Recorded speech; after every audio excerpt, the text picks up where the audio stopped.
Hey y'all, well as you can see it is a gorgeous mid-July afternoon here in Bangsaray, and today I'm going to give you a long promised video. Today I'm going to update you on monthly living expenses, my investments, and my passive income.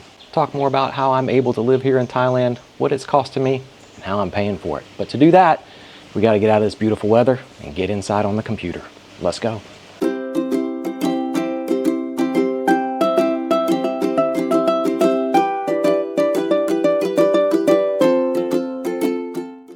Well, it's been a while since I've given you all an update about how I'm getting by here in Thailand, and I've been promising it for a while. A lot of changes have been going on, a lot of things have happened for me that I've been kind of waiting for them to level out so I could give you the update, and I think it's a good time to do that. So like I said outside, it's July 2024, and here's what's going on.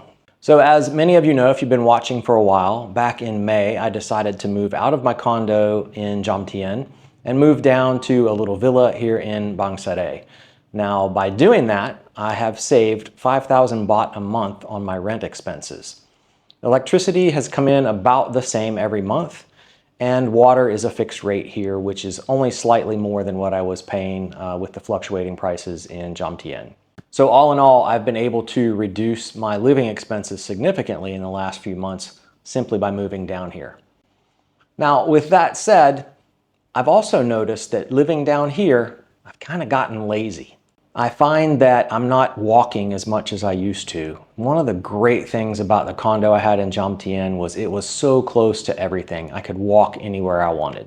And that meant I got more exercise. It also meant that I got to see more people. So here in Bangsaray, it's a very small little fishing village basically. And there aren't a whole lot of expats here. There certainly aren't a whole lot where I'm living. It's not like a 38-story condo building. There are only 6 units in this little development.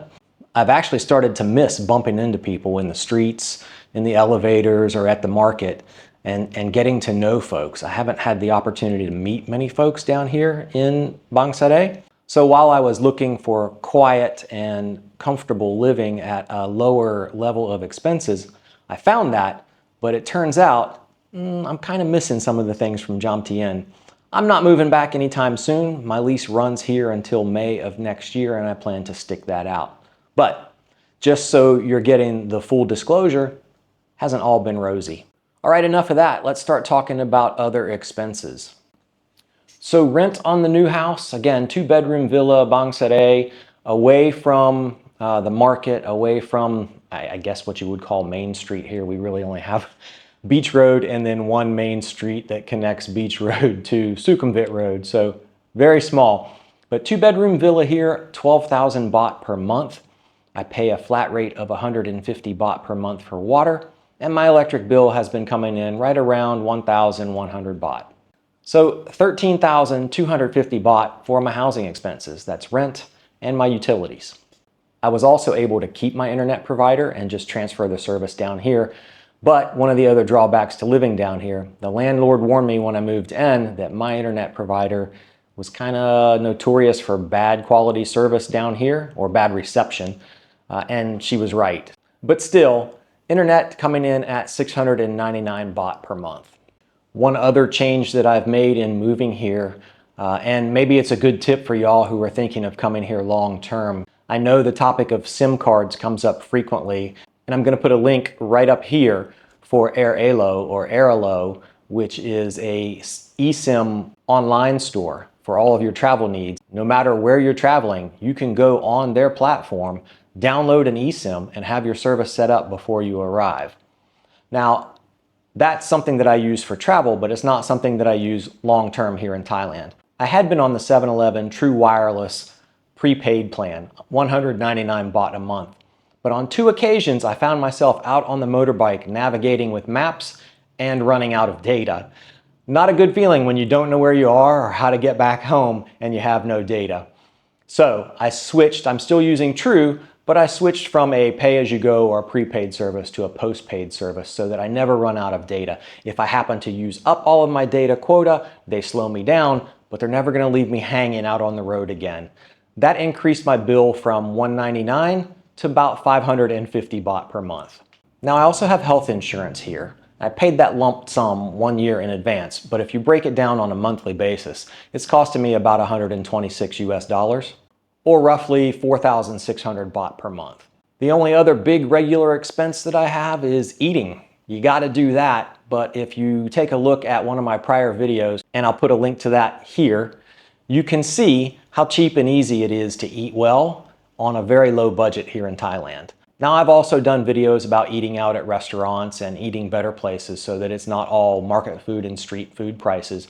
But even then, I'm still spending around $200 a month, or about 7,000 baht. So if you've had your calculators running all this time, you'll know that I'm living on basic expenses on less than $800 a month here. I'm actually in the low 700s, right around $710, $725 a month, or around 25,000, 26,000 baht per month. Now, yes, there are going to be other expenses like fuel for the motorbike. I might spend $10, 350 baht a month on fuel running up and down the road. I do spend a little bit more since I'm living a little further out of town, but it's still not that much. On 100 baht, I can pretty much fill the tank up, and that's going to last me several days just running around town. And occasionally I'll go shopping, buy some things. You know, the other day I bought a couple of plastic containers for the kitchen and a skillet.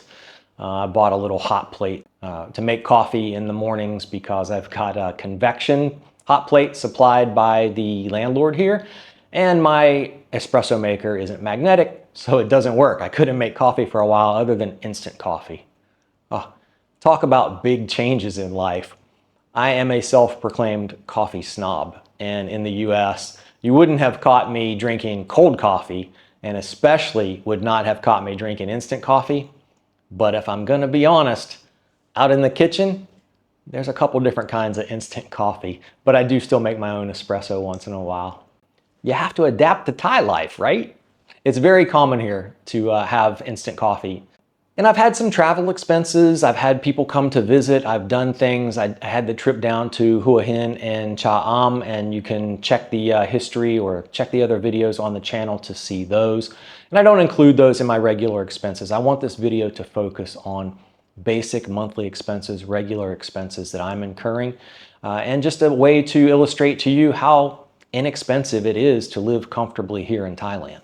I do want to be real clear too. For me, there's a big difference between surviving and thriving.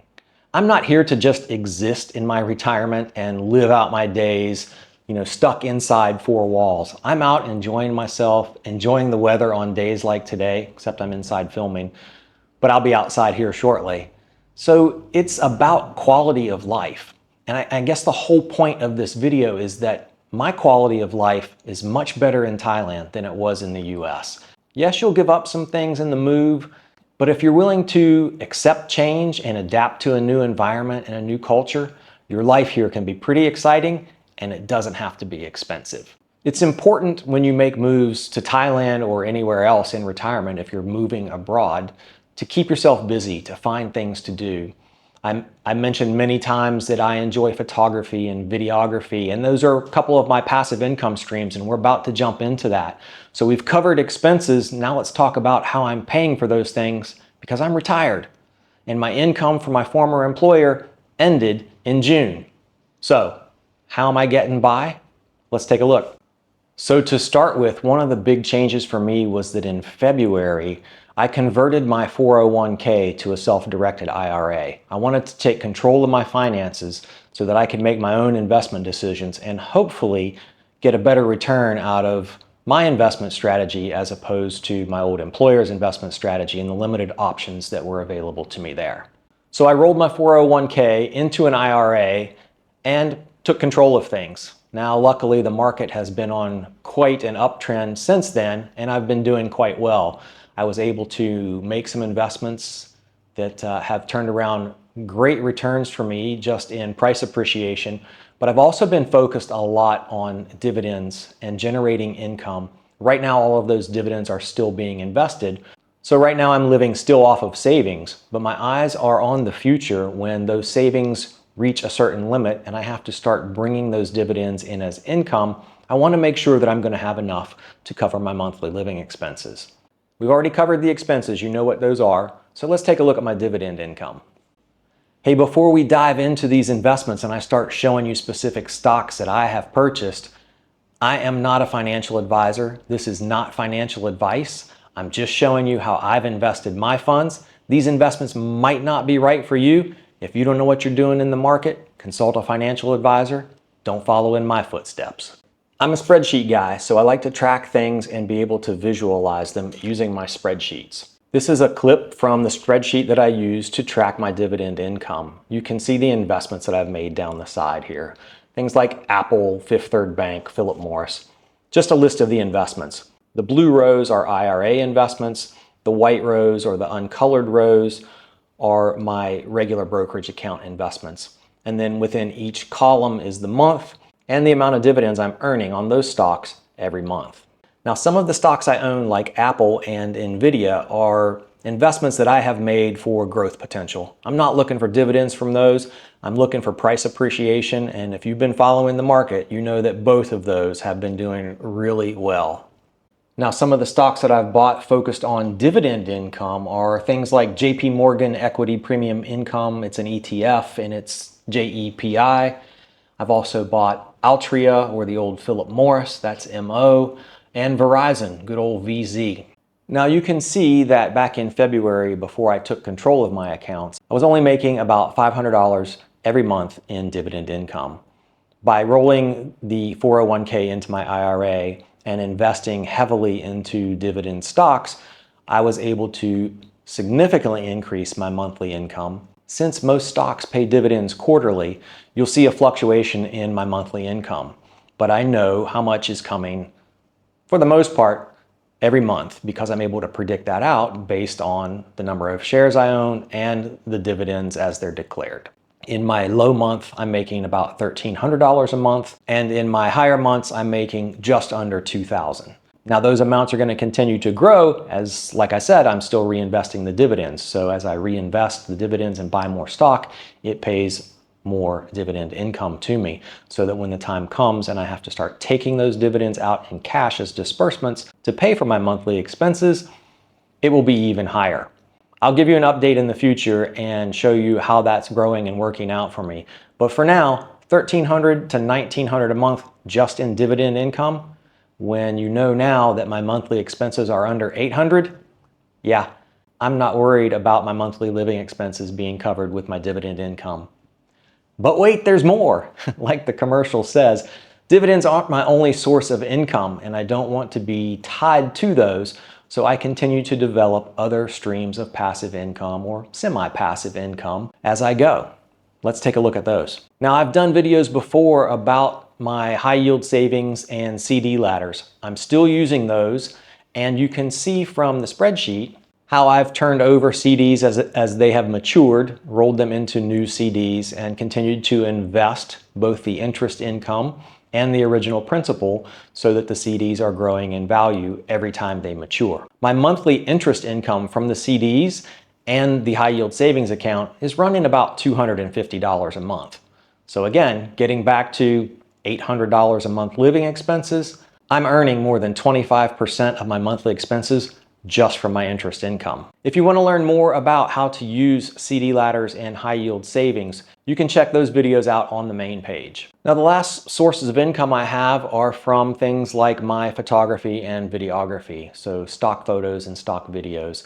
Grouping those together, stock videos and 2 photo agencies that I upload to regularly, those generate somewhere between $150 and $225 a month. I also do some graphic design work and some print-on-demand work. I have t-shirt designs that I sell on Amazon, stickers and t-shirts that are available on Redbubble, and then also in the shop that you see popping up down here, if you hover over that, are some of the t-shirt designs that I've created specifically for the channel. Now, that doesn't generate a whole lot for me, but I did just increase sales tier level on Amazon. So the number of t-shirts that I'm able to upload to Amazon has just doubled. And as I continue to fill in those slots, the expectation is that I will increase in sales because I have more shirts available. I'll keep you posted on how that's going. And my last source of income is you guys, YouTube, either from ads or from the Buy Me a Coffee links that you'll see popping up, whatever side it pops up on, popping up there. When you buy me a coffee, I really appreciate that. It's always an encouragement when I see those emails come in that someone has bought one or two or three. But it's just, I don't know, it's a great feeling to know that y'all actually appreciate it, that you actually find value, and that you think enough of the channel and of me to support me with your coffees. Now, from ad revenue, I am rapidly approaching 5,000 subscribers. And it's amazing to think that 6 months ago, when I moved here, I wasn't even monetized with just a few big videos breaking for me and y'all watching them a couple thousand times. My subscriber count has grown very rapidly, much faster than I expected. I was hoping to get to 5,000 by the end of the year, and chances are by the time you see this video, I'll either be just under or right over 5,000. So thanks for subscribing. And with that, if you're not subscribed right now and want to help me get to that goal, go ahead and take a second and punch that subscribe button. It does help me out. It does help me generate a little more income from the platform. And again, I appreciate those subscriptions because it's another way that you show me that you find these videos valuable, or at least interesting or entertaining. Okay, so if you haven't been running a calculator all this time, my monthly income from dividends, savings, and other passive income streams comes to somewhere between $2,000 and $2,700 each month. And some quick easy math will tell you that if my income is $2,000, $2,700 a month and my expenses are only $800 a month, I'm doing okay. There's room in there for travel, there's room in there for eating out, going places, doing things.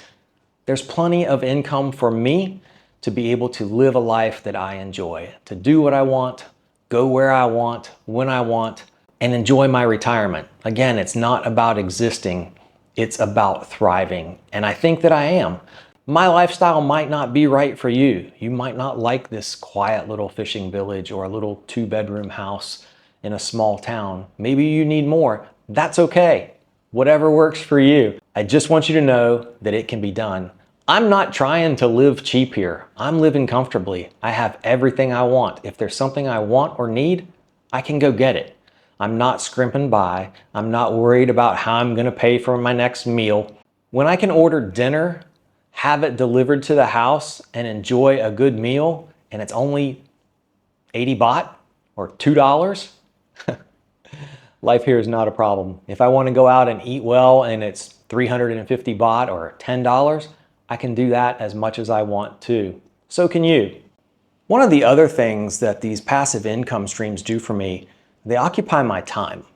Getting out to shoot videos for YouTube or for stock video purposes, or getting the camera out and going and taking some pictures, traveling around, keeps me busy, keeps my mind occupied. Boredom is dangerous, especially in retirement. If you sit around with nothing to do but think about what you left behind, that can get really bad really quick. So you gotta have a hobby, you gotta have something to do. And when your hobby generates income, well, that's a big plus. And with that, I want y'all to drop down in the comments now and comment with your hobby. Let me know what you do for fun and whether or not you plan to keep that up in retirement. So tell me what the hobby is and tell me whether or not you think you're gonna be able to keep doing it once you retire, or if you do it now after already retiring. Well, I hope you've enjoyed this insight into my daily life, my monthly expenses, and my monthly income that I'm still generating in retirement. I hope you've gotten something out of it. If you have, hit that thumbs up. I'll see you in the next one.